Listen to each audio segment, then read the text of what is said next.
ममता बनर्जी के सितारे गर्दिश में चल रहे हैं। एक तरफ तो उन्हें प्रियंका टिब्रेवाल ने कांटे में मुकाबले में उलझा लिया है, तो दूसरी तरफ कलकत्ता हाईकोर्ट ने उनकी धड़कनें बढ़ा दी हैं। कलकत्ता हाईकोर्ट उच्च न्यायालय के कार्यवाहक मुख्य न्यायाधीश राजेश बिंदल ने उपचुनाव की अनिवार्यता पर सवाल उठा के भवानीपुर उपचुनाव को ही लपेटे में ले लिया है। इतना ही नहीं, हाईकोर्ट ने यह भी पूछ लिया है कि इस चुनाव की वित्तीय जिम्मेदारी कौन लेगा। बिंदल और न्यायमूर्ति राजश्री भारद्वाज की खंडपीठ ने चुनाव आयोग द्वारा जनहित याचिका में दायर हल्फनामे को भी रिकॉर्ड में लेने से इनकार कर दिया।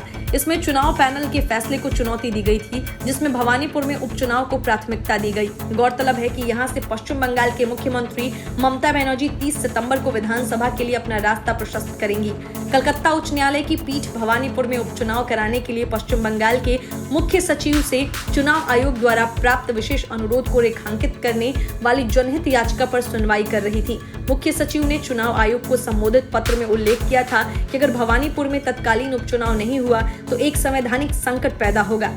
पीठ ने पूछा कि कुछ लोग चुनाव लड़ते हैं और जीत जाते हैं और फिर वे विभिन्न कारणों से इस्तीफा दे देते हैं। अब कोई किसी को फिर से सीट से जिताने का मौका देने के लिए इस्तीफा दे रहा है। इस चुनाव का खर्च कौन उठाएगा? इस चुनाव के लिए करदाताओं का पैसा क्यों खर्च किया जाना चाहिए? पहले अदालत ने चुनाव आयोग से याचिकाकर्ताओं की दलीलों के मद्देनजर 6 सितंबर को उसके द्वारा जारी अधिसूचना की सामग्री के संबंध में एक हलफनामा दाखिल करने को कहा था। कोर्ट ने पोल पैनल से जानना चाहा कि सिर्फ भवानीपुर में ही उपचुनाव की अनुमति क्यों दी गई और आयोग ने ऐसा क्यों सोचा कि अगर वहां तुरंत उपचुनाव नहीं कराया गया तो इससे संवैधानिक संकट पैदा हो जाएगा।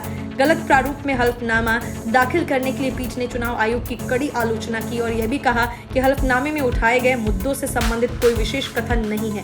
असल में अगर भवानीपुर में चुनाव नहीं भी होते तो भी संवैधानिक संकट जैसी कोई बात ही नहीं है, क्योंकि ममता बनर्जी ना सही कोई दूसरा सीएम बनता, लेकिन वह भी टीएमसी का ही कोई नेता होता। जाहिर है संवैधानिक संकट जैसी कोई बात ही नहीं है। पेच इसी मुद्दे पर फंसा है। बिंदल ने कहा कि हलफनामे में कुछ भी नहीं बताया गया है कि इसे किसने दाखिल किया, हम इसे रिकॉर्ड में नहीं ले सकते। याचिकाकर्ता की ओर से वरिष्ठ अधिवक्ता विकास रंजन भट्टाचार्य ने भी दलील दी कि इस तरह के हलफनामे को रिकॉर्ड में नहीं लिया जाना चाहिए और बताया कि इसमें महत्वपूर्ण बातों की पुष्टि नहीं की गई है।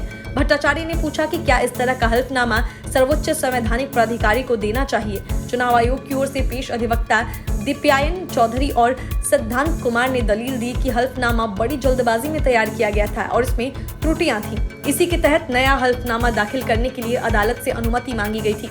हालांकि पीठ ने यह कहते हुए अनुरोध को मानने से इनकार कर दिया कि अब वह किसी भी दलील को रिकॉर्ड पर लेने का इच्छुक नहीं है, क्योंकि दलीलों की सुनवाई पहले ही पूरी हो चुकी है। Bureau report, news of India.